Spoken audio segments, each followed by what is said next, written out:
کے اوپر ایک ہم بزنس سینٹر بنانے لگے ہیں لاہور کا, وہ بہت میگا پروجیکٹ ہے.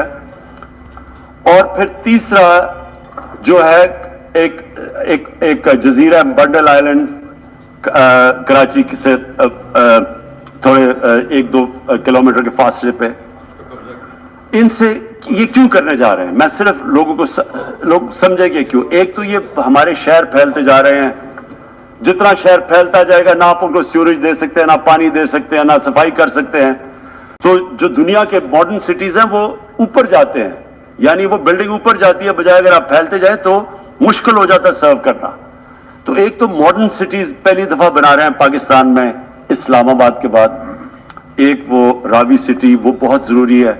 اس سے لاہور کا جو پانی نیچے جاتا جا رہا ہے وہ ہم وہاں براج بنا کے پانی اس کا بچانے لگے ہیں. اور دوسرا ماحولیات کے لیے وہاں ہم بہت بڑے پیمانے پہ اربن فارسٹ اور درخت اگانے لگے ہیں, کیونکہ وہاں لاہور میں بہت بڑا پرابلم ہے اس کا. وہی بنڈل آئلینڈ کا بھی مقصد یہ ہے کہ وہاں سارا سیوریج جا رہا ہے کراچی کا, اس کی سیوریج کو ٹریٹ کریں اور ایک ماڈرن سٹی بنائیں, بجائے کراچی پھیلتے پھیلتے حیدرآباد پہنچ جائے. ایک پوری اوپر سٹی بنائیں جو ایک ماڈرن سٹی ہو. تو لیکن اس کا اصل مقصد یہ ہے کہ اس سے پیسہ جنریٹ ہوگا, اربوں خرب روپیہ ہم جنریٹ کریں گے, اور اس پیسے سے ہم پھر یہ قرضے واپس کریں گے. اور دوسری چیز, باہر سے انویسٹمنٹ آئے گی. بیرون ملک پاکستانی جو سب سے بڑا ملک کا احساس ہے, وہ باہر آ کے وہ ان کے اندر انویسٹ کرنے کے لیے تیار ہے, ان بڑے بڑے پروجیکٹس کے اندر. اور جیسے فورن ایکسچینج آئے گا ہمارے ریزروز بڑے ہوں گے, ہمارا روپیہ سٹیبل ہوگا, اور اس سے جو ویلتھ کریشن ہوگی اس سے ہم پھر اپنے قرضے واپس کریں گے. اس کے علاوہ 50 سال کے بعد 2 بڑی ڈیمز بن رہی ہیں. پاکستان کی تاریخ میں صرف 2 بڑی ڈیمز تھی, اب یہ 2 اور بادشاہ ڈیم اور ممن ڈیم بنا رہے ہیں. یہ انشاءاللہ ان کے اوپر کام شروع ہو گیا ہے. لیکن مجھے جو آخر میں بات کہنی ہے اسپیکر صاحب, وہ یہ کہ پاکستان کو آگے بڑھنے سے کوئی نہیں روک سکتا انشاءاللہ.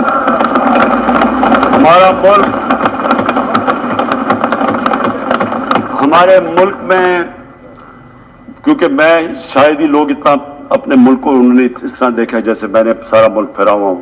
اللہ نے ہر قسم کی نعمت دی ہے. اس ملک میں جو پوٹینشل ہے شاید ہی کسی ملک میں ہے. اس کا جو لوکیشن ہے جیو اسٹریٹجک, وہ بھی شاید ہی کسی ملک کے پاس ہے.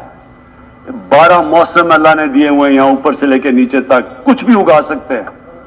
زرخیز زمین ہے جس کو ہم صحیح طرح استعمال نہیں کر پا رہے, کیونکہ ہماری ساری پروڈکٹیوٹی بڑی کم ہے, ٹیکنیکس بڑی پرانی ہے. چائنا کے ساتھ مل کے اس طرف بھی ہم جا رہے ہیں کہ اپنی پروڈکٹیوٹی بڑھانے کے لیے. اس ملک کے اندر سب سے بڑی چیز ایک نوجوان آبادی ہے, اور آگے جو جسے کہتے ہیں کہ اگلی جو ریولوشن, 4th انڈسٹریل ریولوشن کے بعد یہ جو ٹیکنالوجی کی ریولوشن آ رہی ہے, اس میں ہمارے پاس ایک ینگ آبادی ہے, اور اس کے اوپر اب ہم پورا زور لگائیں گے.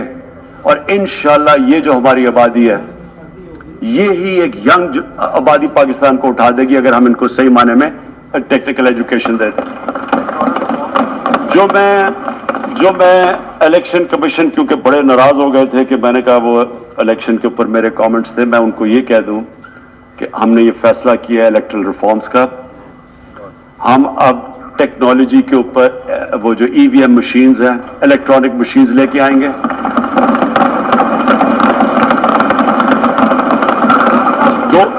دو چیزیں کر رہے ہیں, اوورسیز پاکستانیز کے لیے اب پورے لگے ہوئے ہیں کہ اوورسیز پاکستانیز بھی ووٹ ڈال سکے, اور دوسری چیز الیکٹرانک مشینز لے کے آ رہے ہیں. اور کیونکہ یہ الیکٹرانک مشینز کے بغیر ہمیں الیکشنز نہیں کرنے چاہیے, نہیں تو جو ہارتا ہے وہ کہتا جی دھاندلی ہو گئی.